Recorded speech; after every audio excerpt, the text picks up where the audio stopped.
Alright, so to get the white manifold working on an EM2, D17 basically, what you're going to need to do is just, first off, pair your manifold or your throttle body up to the manifold. So you can use the stock D17, but you're going to need to drill out the mounting holes so you can fit the wider studs through there and the 12mm bolts. And I only have 3 at the moment, but for this one I just need to get a stud through here, and then this one will have all 4. But when you're using your stock throttle body, you basically just need to make a line and Dremel or drill out with a grinding bit all the metal that's going to be sticking up. Like, there will be a lip, as you can see I've grinded away.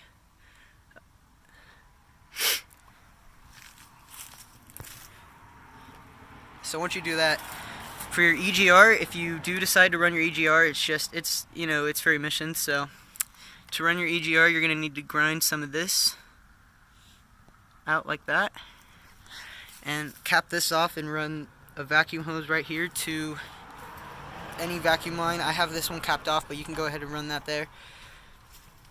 So once you have that, for the manifold, you actually have to widen these holes right here, that hole and that hole. And then on the block itself, you're going to want to run studs through the bottom holes. So there's 3 holes on the bottom, and you're going to want to run studs through those.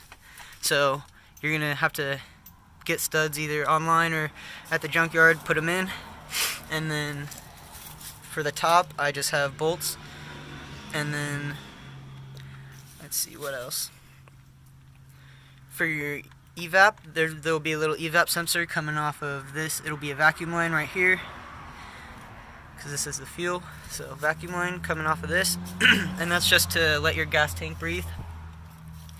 So you're going to want to run that to a vacuum port onto your manifold.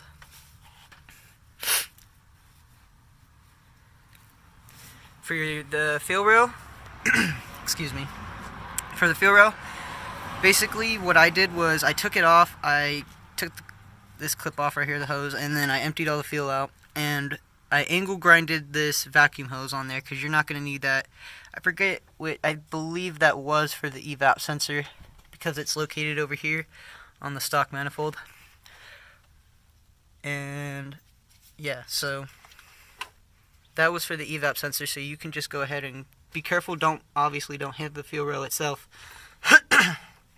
But just grind away, and then I just welded up. But you could find some brackets, I'm sure, and bend something to fit. But I just found some brackets to hold the fuel rail in place, and I actually welded these ones up. So for the injectors, I use the Y8 rings to sit in there, and then I have the stock O-rings around the fuel injector, and I also have I actually have another O-ring right above it. So, and then to give it a good seal, I use some gray RTV, and I've been driving it thousands of miles, no problem. So that's how I have the fuel inject, because it really, honestly, the only time you need to take those out is if they're bad, and these are all brand new, and or if you want to put bigger injectors in when you're tuning it, turbo and whatever. So that's not an issue. And the other 2 vacuum lines, you're going to need your brake booster and your PCV.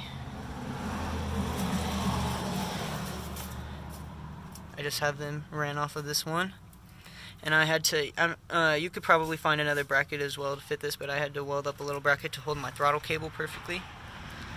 And for the gasket itself, you're gonna want to run the Y8 the Y8 manifold, that gasket, and you're gonna have to drill out the EGR and the bolt holes. That's what I did, but I'm actually gonna be swapping to a thermal gasket. That's what I would definitely recommend for this swap. So, but other than that, everything else is pretty straightforward. It's not it's not too complicated. And like, once it's said and done, you shouldn't have any vacuum leaks. You'll be able to tell, and it's really not too challenging to get done. So this is how I have it set up currently. if you really just want to make sure the car will run right, I would just cap off all the vacuum lines except the crank ventilation, and then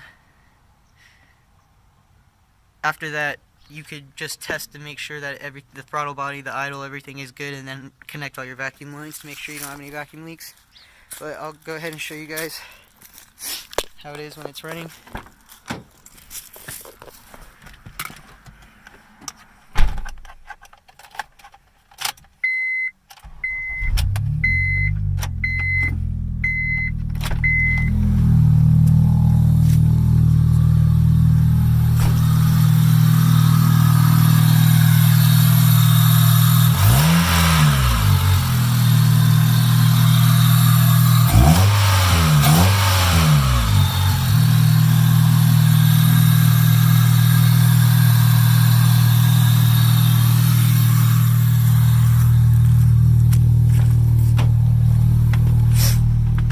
So yeah, the throttle response definitely has improved with the white manifold. I've had it on the D17 ever since I got this car, so yeah, I'll just go ahead and rev it up in here.